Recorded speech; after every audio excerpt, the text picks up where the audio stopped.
6,100 employees. Mercuria trades 15 million tons of cargo a year and operates around 40 long-period vessels. Next to him is a major charterer, Patrick Legierse from Viterra, from Rotterdam. He is a global head of chartering. Viterra is a leader in the agricultural commodity sector, headquartered in Rotterdam. With over 270 storage and handling facilities worldwide, Viterra integrated agricultural network connects producers and consumers, offering sustainable and quality control products. Viterra operates around 70 million of tons a year and runs at any given time over a 200 vessel fleet. And last but not least, Sass, Vice President of EP Resources, based in Zug. It's a rapidly expanding commodities trading and shipping company established in 2019. EP Resources procures LNG, coal, biomass, and freight for EP Holdings power facilities located in Germany, Italy, France, and the UK. With a focus on value creation and strategic partnership, EP Resources aims to meet the evolving needs of clients' needs across the various commodity markets. So thank you all of you for coming to Cyprus. Some of you are coming for the first time, some of you have been here before. And it's very interesting, you know, in panels like this to make it a little bit more productive, to hear people who pay the money. So far, all the panels, we hear people, either service providers or people who have services to offer, or ourselves, ship owners who are here and we sell freight and we have the ships, but we want to hear the people who have the cargo. So we'll start with some questions. We promise to keep it simple and not very specific, more general questions. So we are with Mark of Olam. How do you see the most significant opportunities and challenges for dry bulk industry in the coming years, and how is your company preparing for them?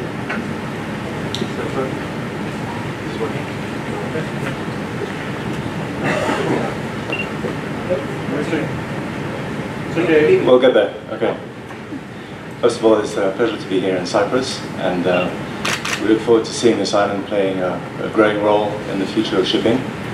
It's a great island, great location, and so it's great to be here. We see a number of challenges in shipping, and I think we can see, first of all, the growing disintegration, let's say, of certain common rules. And I think the regulatory burden and the complexity of shipping is going to grow into the future.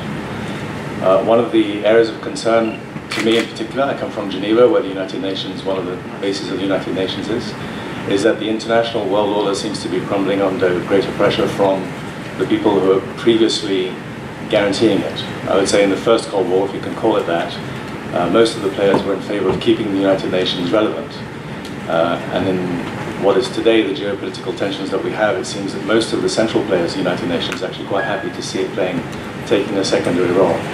And so I think this could impact us in terms of both the uncertainty of economic exchanges, and it can also impact us in terms of how we develop regulations through the IMO, which is obviously the United Nations body, in order to implement them worldwide. And so I think that theme of greater uncertainty, greater volatility, and also things like not the closure of the Suez Canal, that's not correct, but the tensions in the Red Sea, which have led to a dislocation of the fleet, which is creating actually a very healthy market today. I think those things will be more of a feature of the market in the future. I hope that answered the question, right? Yes, thank you. And we go to Mercuria, to Samuel. How do you perceive the overall outlook for the dry bulk market in the next 12 months, or 24 if you want, and what are the factors influencing your assessment? I think in the key risks, we look at macro and China. In a world that is supposedly becoming more transparent, we have a feeling that China is somehow becoming less transparent. It's difficult to read into it. So, standard disclaimers about being wrong and predictions, apply. But in general, our opinion is rather positive at the moment. We have a lot of inefficiencies, and we have high utilization of the fleet, especially when we go into the Capesize sector, where that is the most extreme, let's call it that, in reflecting the asset prices.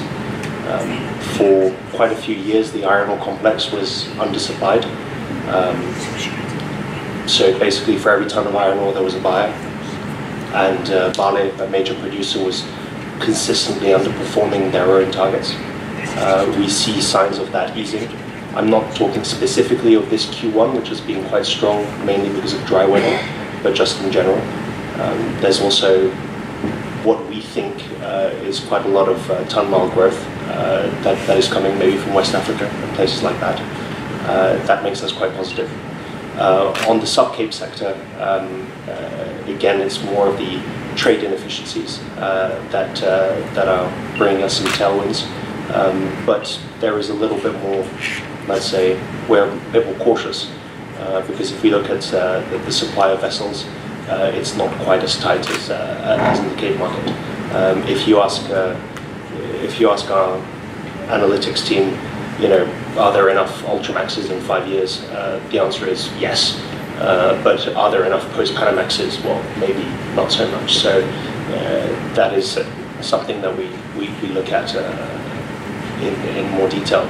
In general, we don't really like trying to predict demand for shipping because if you're going to operate with assumptions and inputs, they don't necessarily translate as, this requires X amount of ships. It's much easier to go and do a prediction about supply. We can look at yard capacity, we can make some basic assumptions on demolitions, and we can get to figures. The demand side is much trickier, but we are optimistic for the future because of some of those key trends that we see. Thank you.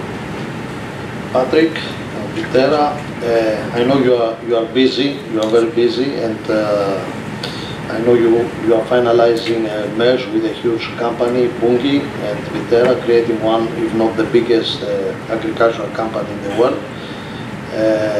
How is your company addressing environmental concerns and promoting sustainability within the dry bulk industry? Thank you very much for the invitation, police. It's an honor to be here and to be on the panel in front of a lot of ship owners. We are indeed a bit busy, but of course I cannot say anything about it. But more news to come probably second half of the year. In regards to your question, our main clients, the buyers of our goods, our grain and our meals and our beans, they don't really, they are not so, how do you say that, they are not care about the emissions or the environment. They are hungry or they need food for their animals, and for them the environment is not on the first place. Of course, we as a company like to reduce emissions and we care about the environment, but our buyers are not paying for it.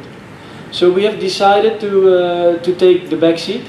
We will not be early adapters, but we do want to be fast followers.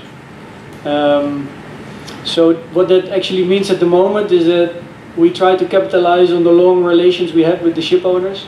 That has been a strategical decision already for the last 20-25 years to build very strong relationships and get in discussion with the owners to see what we can do together.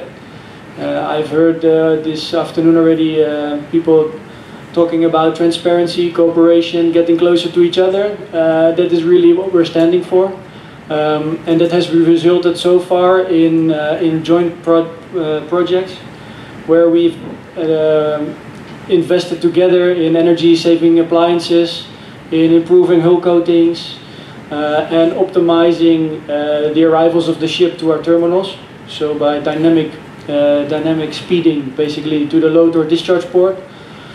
So yeah, we like to take the baby steps and build a constructive relations and invest together, but being a fast follower instead of being early adapter. Thank you. And to Alex of AP Resources. Now you've been an early mover, I know it firsthand. You took cheaply a couple of our new buildings. So you must have known something I didn't know at the time. So given the broader economic trends, including potential shifts of global economic growth, how do you anticipate these trends influencing the demand for dry bulk tonnage across various commodities, especially in coal that you are an expert? Yeah, I think Samuel talked about the supply side already, and we fully agree with that view. Yard capacity is limited, it's taken up by LNG, it's taken up by tankers, containers, so dry bulk capacity is limited. The order book is pretty fixed until 2027, so I think we all, when we talk about decent markets, I think that's what everyone is looking at and agreeing at the same time. On the demand side, again, it's much more tricky. We see a lot of geopolitical disruptions at the moment, which means mostly the Suez Canal, the Panama Canal, which certainly has a short-term benefit to the market. We do see some trends in the wider picture. If you look at coal trade expanded last year quite a bit, driven by over 60% jump by coal imports into China. Of course, we're sitting here and talking about decarbonization, so there's still a seaborne coal, just thermal coal trade of 1 billion, 1.1 billion per year. If we as a society and the world are concrete about decarbonization, that should reduce over time. On the other hand, there's clear trends where in Europe, in the Western world, the world wants to get out of coal. In Asia and the developing world, that is much more complicated. It's still the cheapest source of energy, and there's still some growth in terms in China, in India, and in the rest of Asia. So in the long term, you probably have to assume that thermal coal trade will fade at one point of time. Whether it's peak going to be last year, this year, next year, we're not really sure, but over time that should fade. There is some with Europe not taking any more thermal coal in the near term. Trade flows are changing. There's coal from the Atlantic Basin much more going to Asia today. The only place where you basically get more coal supply in the world is coming from Indonesia. That's where you see the big growth in the next coming years, which is more short-haul demand, but it will also more benefit the smaller sectors, the Kamsarmaxes and the Supramaxes. While maybe on Capes, the traditional routes, you see demand disappearing on that side. And in terms of Chinese iron ore demand or overall iron ore demand, I was joking that our analysts have been calling for peak iron ore demand or steel demand in China since about 2013, and it still keeps growing. So even in an environment where the Chinese economy and the real estate sector has been very poor, so that part is a little bit more tricky to predict.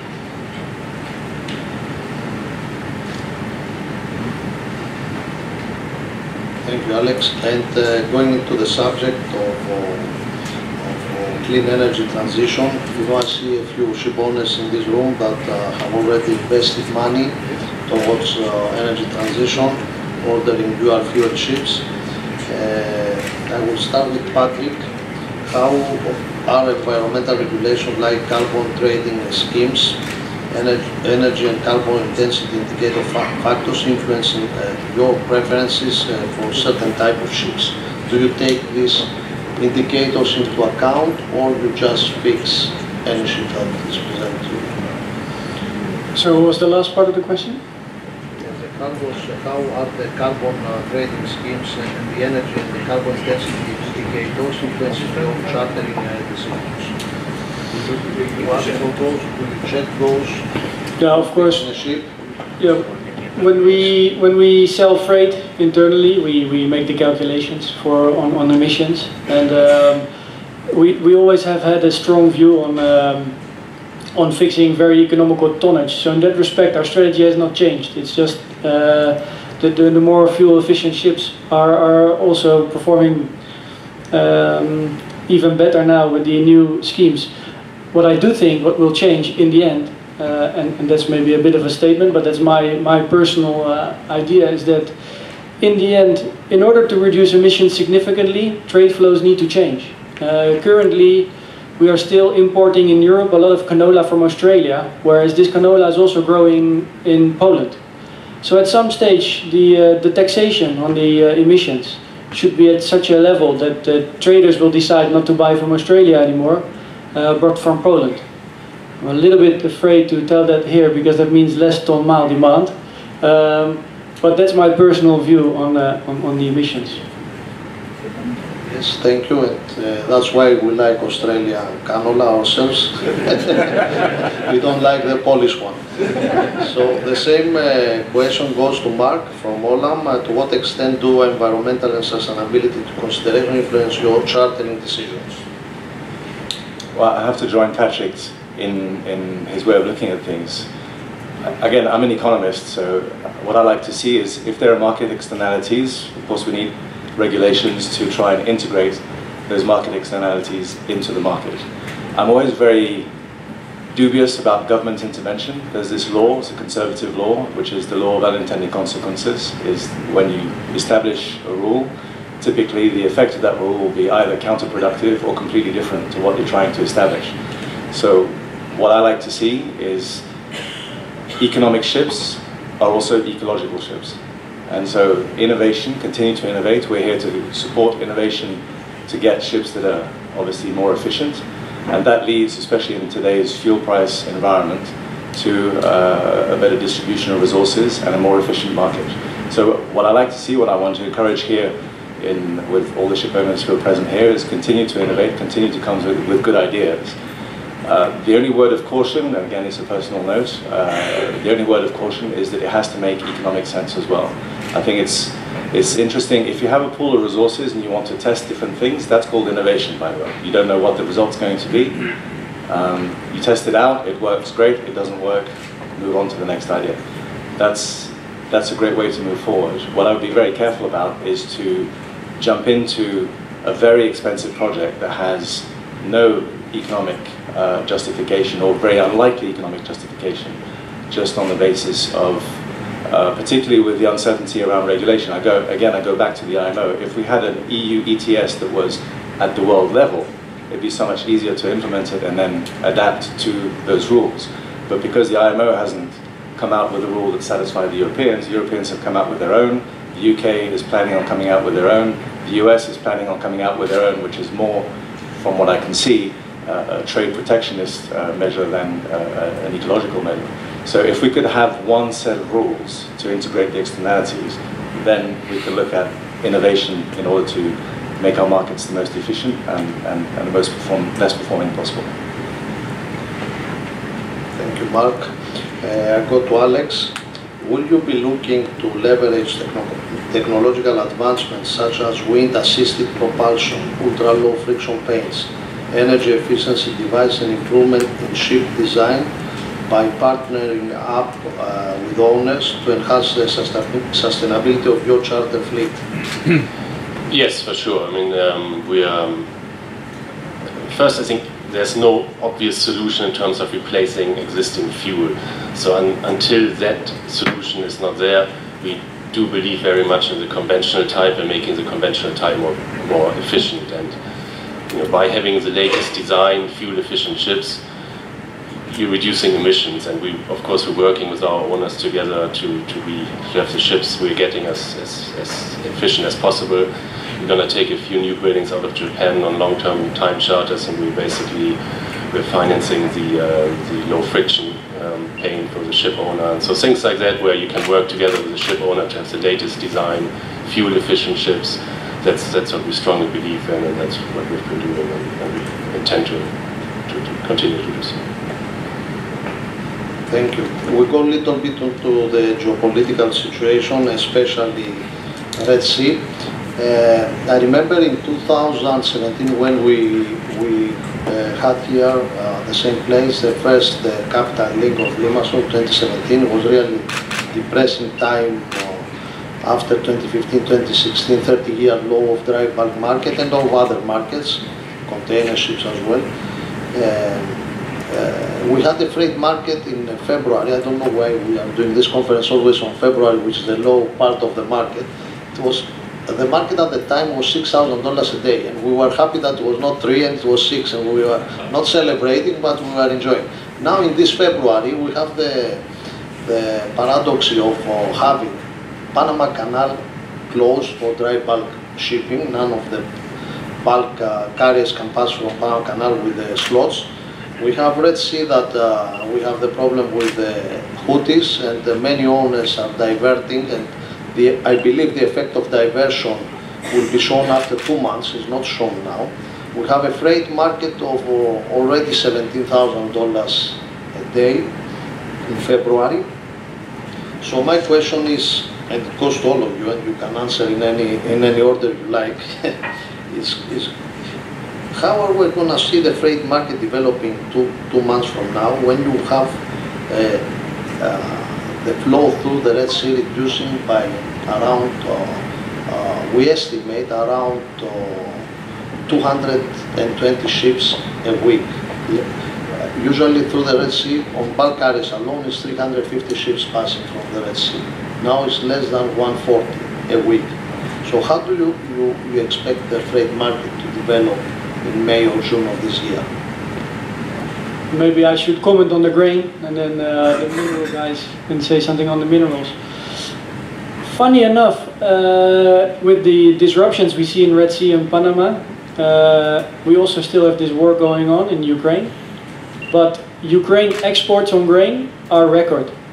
So Nikolaev is still not operative, but all the other ports in Ukraine are exporting. And the exports out of the Ukraine on grains are bigger than before the war. I think that is a very interesting fact to note. But 70% of the goods from the Ukraine, and also from Russia in total, 70% of that business is going into Europe. So the Red Sea has not that much impact on the commodity flows at the moment. Flows from the continent to the Far East, there we do see a change of schedule. So there we are rerouting the vessels via Cape of Good Hope. Same counts for the expensive canola from Australia. That's also being routed via Cape of Good Hope. So there we do see an impact, but as far as we can judge, the impact is limited at this stage. And with the higher freight spreads, I believe that the trading or the commodity flows will adjust and adapt. So instead of buying, if the PG is buying wheat from Russia, they will buy from Australia, for example. So there is an impact, but it's not major.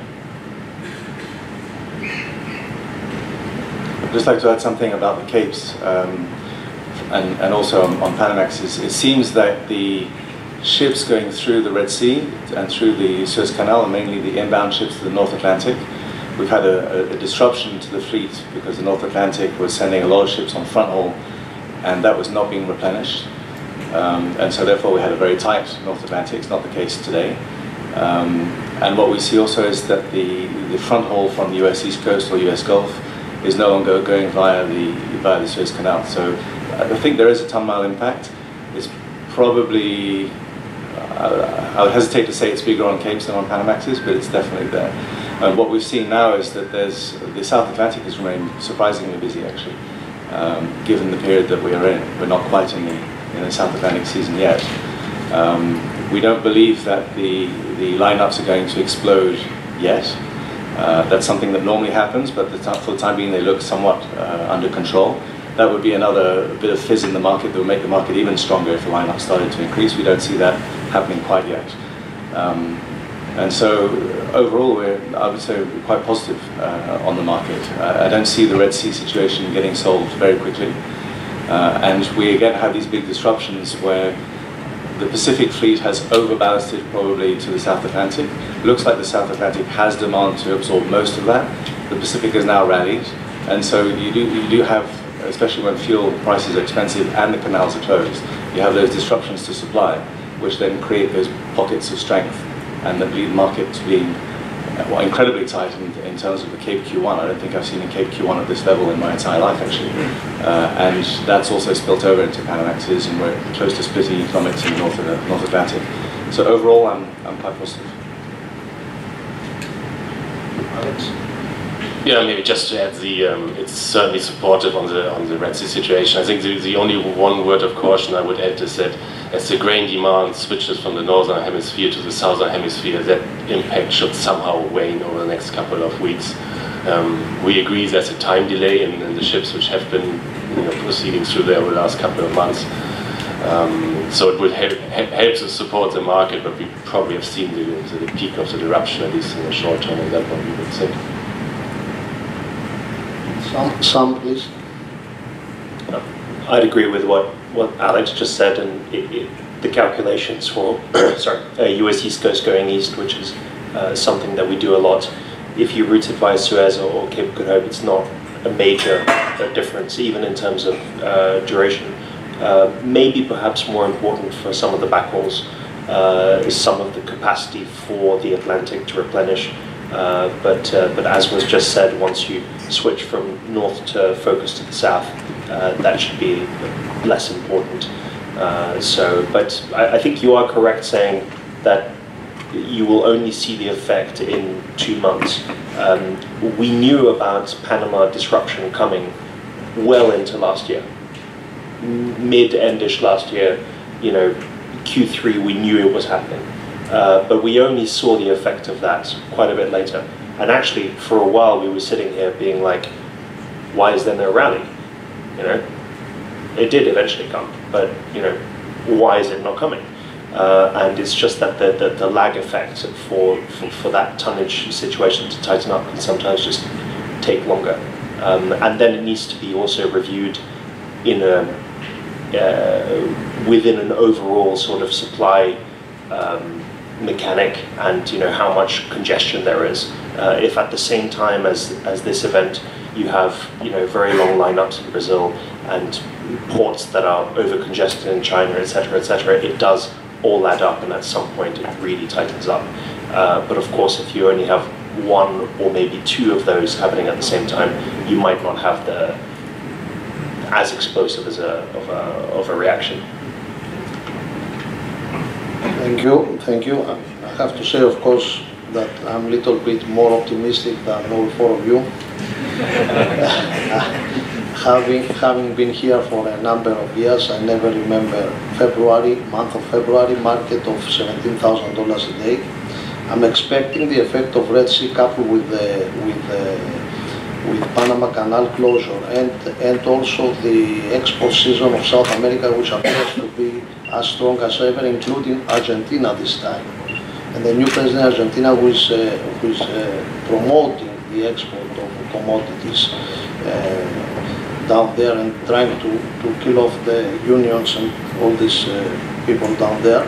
I'm expecting a market of at least $25,000 by June, July this year. I don't know if anyone shares with me the same optimism, or I sound a bit more optimistic than you.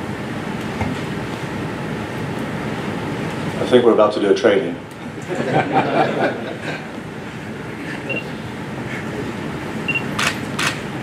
Just to comment on Argentina, last year was exceptional dry, so almost no export. But the additional corn export out of Argentina will go at cost from the US. So it's not really adding that much additional volume. So from the US to China. And there is no Panama Canal, so it's 5,000 miles longer distance to go to China. So anyway, now we'll go to a question I would like to address to all of you. And I know I promise not to make any tricky questions. But I'm tempted from the fact that it's four of our close charters on this panel, and I have to ask the question. It's a bit tricky, I know, and you can give me a certain number or any number. So let's assume, and because we make this panel a bit practical and not so much theoretical, let's assume you have a vessel under your period charter for 5 years, and halfway through the charter, 2 years remaining, comes due for dry dock and spare survey, and the owner comes and proposes to you that I want to make an environmental improvement on this vessel and put the duct and the new paints, and the extra cost of these investments are in the region of $300,000. Out of these investments, on the remaining 2 years of your charter, we guarantee you, by a reduction of consumption of 2 tons, that you will be receiving $600,000 in benefit. How will you respond to this proposal? Will you pay the owner the $300,000 incremental cost to do this investment, or you would say this is none of our business, you take care of it, or how each one of you will respond to that? You have to remember we're living in a world that we have to think of ways to protect the environment. Every ton of fuel saved is reducing CO2 emissions by 3 tons. If you save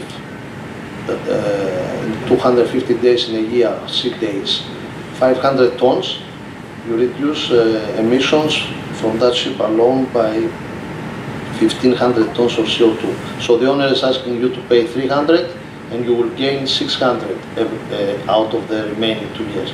Will you do the investment, or you consider its owner's headache? I just want to jump in first before my colleagues do. You're booked. If I'm going to pay 300,000, get 600,000 back, and also help reduce emissions, then that's perfectly fine.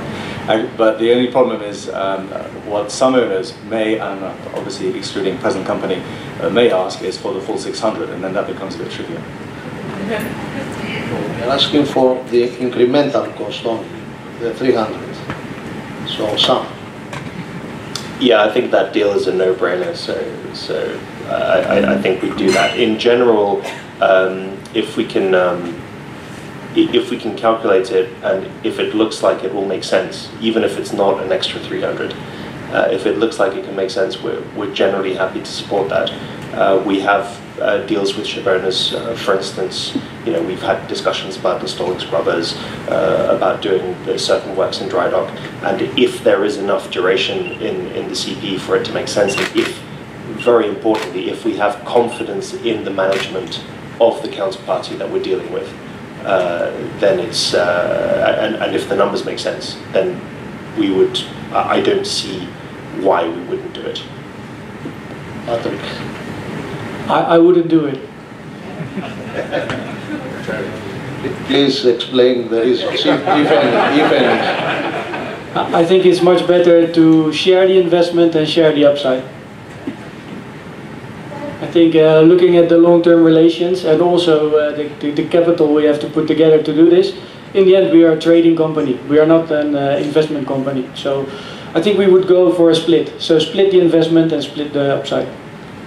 Yes, split the investment, the upside is okay, but since the owner is guaranteeing 2 tons, which guarantees 300 benefit in a year, and you have the ship for 2 years, you get 600. So you don't invest 1 to get 1, you invest 1 and you get 2.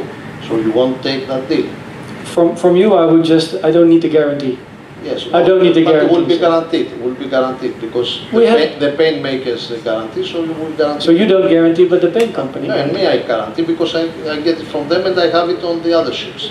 The question is, will you accept it, or you have a reason to say no to that sort of income, which also helps the environment. Yes, we are interested in those deals at the right terms, but I think what I said is that we like to share everything. Yes, thank you. Alex? Yes, I said before, we actually have done those deals with the Japanese partners we have on new building vessels, where we are paying for the certain anti-friction paint we want, and knowing over 5 years we will get the benefit of that. I think it comes down to trust to your counterparty. We do it with people we know and people we feel confident that they will deliver.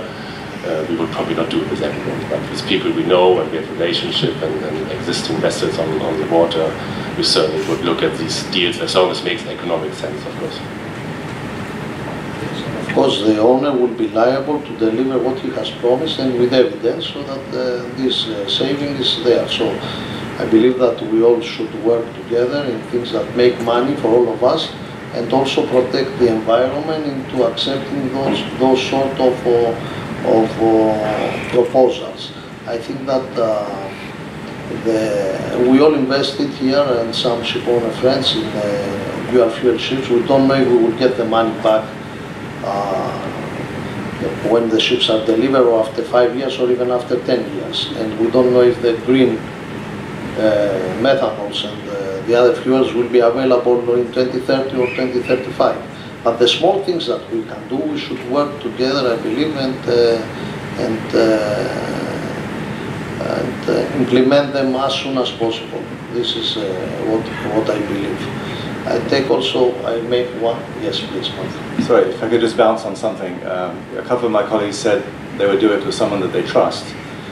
And I think, and I'm going to make myself very unpopular here, and I apologize. If speed and consumption clauses were not as ridiculously unenforceable as they are, we wouldn't need to mention trust.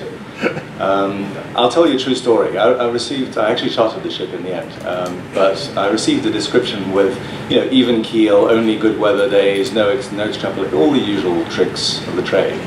And I actually went back to the ship owner saying, given that speed and consumption description, why don't we just add without guarantee? I, as the charterer, said, just add without guarantee. The reason I asked for that is because my operations department gets very angry with me when I agree with these clauses. And in strong markets, you agree with the clauses that are proposed by the owners. In weaker markets, you can try and negotiate those clauses. It's market dependent. But at least without guarantee, my operations department just left me alone and said, well, it's not guaranteed anyway, so it doesn't matter. And so my invitation to all of you, particularly ship owners, is if we want to make these investments in fuel efficiency, let's try also to have better speed and consumption clauses. There are. I'm now officially the most unpopular person here.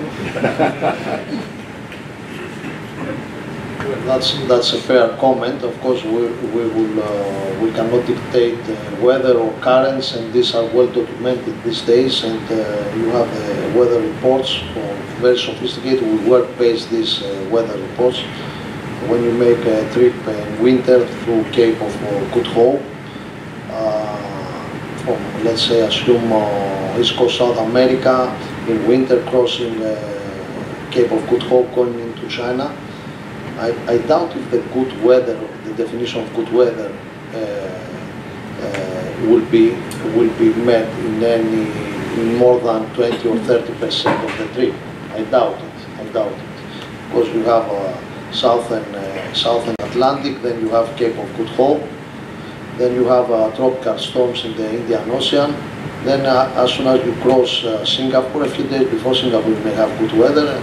As soon as you cross Singapore, you have all sorts of typhoons and other things in the other part of the world. So it's by definition very difficult in the routes that the ships are doing to find what is defined as good weather.